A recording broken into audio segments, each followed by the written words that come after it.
After my video on episodes 1 to 3 took a little longer than intended, I figured I could slap out something for episode 4 given a few of my points from the other video were progressed.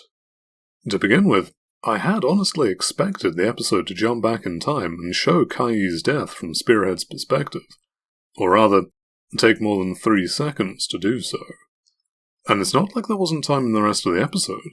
Quite frankly, not much happens in this episode. I said before that I expected the first cour to go through volumes 1 and 2 of the novels. I no longer believe that's the case. The first 3 episodes of the anime took us to about halfway through chapter 3, or 7, of the first volume. Episode 4 only gets to the end of chapter 3, and it does so leaving out half the remaining content. I have to think they're now going for the first cour only covering the first volume, which might be fair enough, except volumes 2 and 3 are combined a single arc, covering what happens from the end of volume 1 to the epilogue of volume 1, so that's twice the amount of content, which has a lot more going on, to squeeze into a single cour.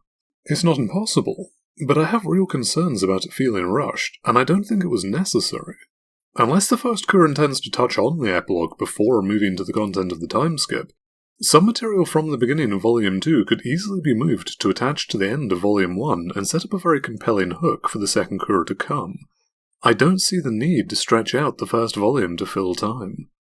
On to the episode, we get a new scene with Lena and Annette, where Annette's mask seems to slip a bit. A scene from Chapter 1 moved to here, where we get a glimpse of Lena's uncle's nihilism, mixed with new material of Lena and her uncle discussing her father's death.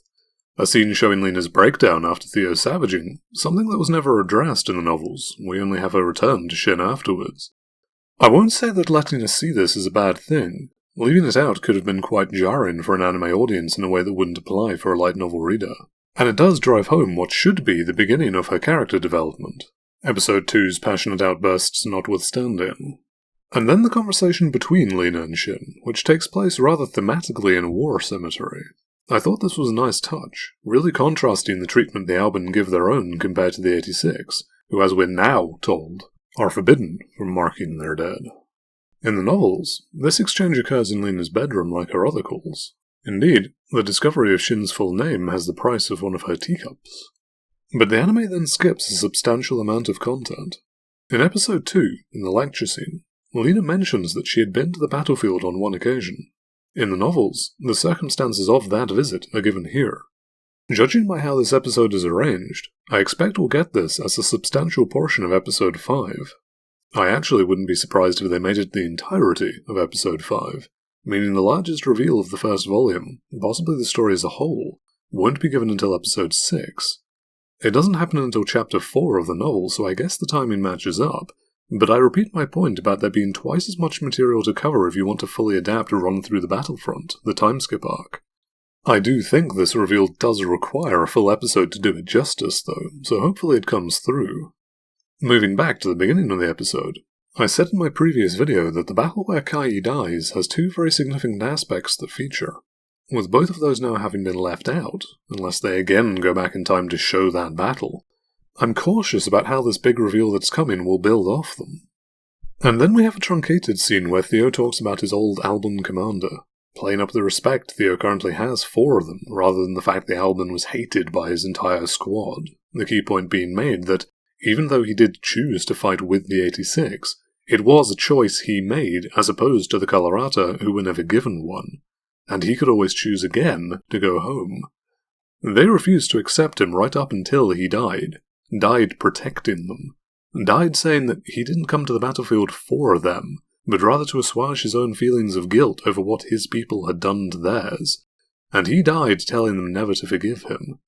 And despite his wishes, his death earned their respect and regret, the realization that unlike the Colorata who fight to live to deny the fate forced upon them, he fought to die, to escape the fate the Republic pulled upon itself.